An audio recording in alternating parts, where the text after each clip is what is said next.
الحمد لله والصلاة والسلام على رسول الله وعلى آله وصحبه ومن والاه. Self-oppression, self-wronging, self-afflicted indignity is a concept that Allah subhanahu wa ta'ala addresses in so many places in Al-Quran. And the divine law cannot be manipulated by our perception or wrong misconceptions, cannot be changed just because we justify wronging. And then wronging goes into three different dimensions. Wronging, and Allah Ta'ala called it dhulm, and that is for someone to oppress. And the oppression can go from one out into three different directions. Either oppression and wronging towards the rights of Allah, the rights of others, or the rights of oneself. That dimension never changes when it comes to, subhanallah, how we accumulate and amass good deeds or bad deeds. Because at the end of the day, Allah subhanahu wa ta'ala is not going to judge a person based on their assumptions, but rather based on their actions, meaning deeds. Comes the day of judgment, Allah Ta'ala summarized it in a beautiful imagery, and in describing a reality that will take place on the day of judgment, which is the weighing of our deed. In Surah Al-A'raf, Surah number 7, in Ayah 8 and 9, Allah subhanahu wa ta'ala describes two categories of people. فَمَنْ ثَقُلَتْ مَوَازِينُهُ فَأُولَٰئِكَ هُمُ الْمُفْلِحُونَ. That those whose deeds are heavy on the scale, those are the successful ones. وَمَنْ خَفَّتْ مَوَازِينُهُ. As for those whose deeds are light on the scale, فَأُولَٰئِكَ الَّذِينَ خَسِرُوا أَنفُسَهُم. These are the ones who lose themselves, as if it is a transaction in which the merchandise is actually ourselves, and the one who comes in the day of judgment, what is at stake is actually the person himself. That's why Allah subhanahu wa ta'ala says that these people, they have lost themselves, because those deeds represent the person, because it is his own accumulation of deeds, good or bad. But if the bad deed outweigh the good deed, and his good deeds are light on the scale, then these people, they lose themselves. And Allah Ta'ala gave the reason why immediately. بِمَا كَانُوا بِآيَاتِنَا يَظْلِمُونَ. Is because of the oppression that they exercised against our laws. The laws of Allah subhanahu wa ta'ala come in two forms: commands to be observed and to be fulfilled and to be obeyed, prohibitions to stay away from and refrain from falling into those called the sin. And subhanallah, good deeds are generated by fulfilling the command, staying away from prohibitions. If you reverse it, it will come out as sins. If it is a command that is not fulfilled, it equals a sin. If it is a prohibitions that is committed, it equals a sin. And accumulation of either good deeds from fulfilling command or staying away from prohibitions, both of them give good deeds. The opposite is true. Both of them can give sin if the commands are not fulfilled and if the sins are committed. And here comes the concept of wronging oneself. And wronging oneself is, subhanallah, usually people in our time, we are desensitized and conditioned to justifying a sin.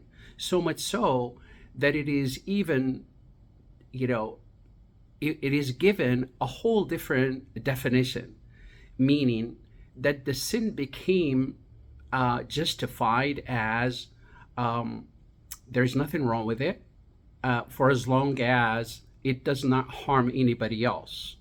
Um, it's just a time to enjoy oneself for a moment, and we will rectify it later. This is, of course, when a person recognizes right off the bat, from the beginning, recognizes that it is a sin in the first place. But those who change the definition of what the sin is and what wronging is, what oppression is, depends on the scale of that sin. They've seen it completely the opposite, to where the right became wrong is defined as wrong and wrong is defined as right. That is a whole different breed of humanity, and complete different perspective that you're dealing with. But we're talking about people who are still struggling and falling out of the wagon, knowing exactly what is right and what is wrong, what is sin and what is good deed, and yet they keep falling and giving in to their urges and to their desires. But subhanallah, once we recognize and revisit and rectify the operational definition, the perception in our mind, when we recognize the sin is demeaning, the sin is indignifying, the sin is degenerating, a sin is corrupting, the sin it makes a person lose on so many opportunities, whether that is in our sensory world, and worse yet is in our hereafter world. When we define the sin as such, then whenever the urges come knocking at our door, whenever a shaitan pushes a definition and it pushes an urge and a desire to being fulfilled, whether that is by not fulfilling a command or by falling into a sin, then by recognizing and recalling the real definition of what oppression is, what wrongdoing is, we fear Allah immediately. إن الذين Allah subhanahu wa ta'ala described إن الذين اتقوا, that those who always feed off, fall back on their reservoir of mindfulness to Allah. They fear Allah. They're mindful all the time of Allah. إذا مسهم طائف أو طيف من الشيطان, whenever they're attacked by any of the whispers of a shaitan, whenever an urge is pushed, and the pressure of that urge and that desire is pushing them to do wrong, تذكروا, they remember what?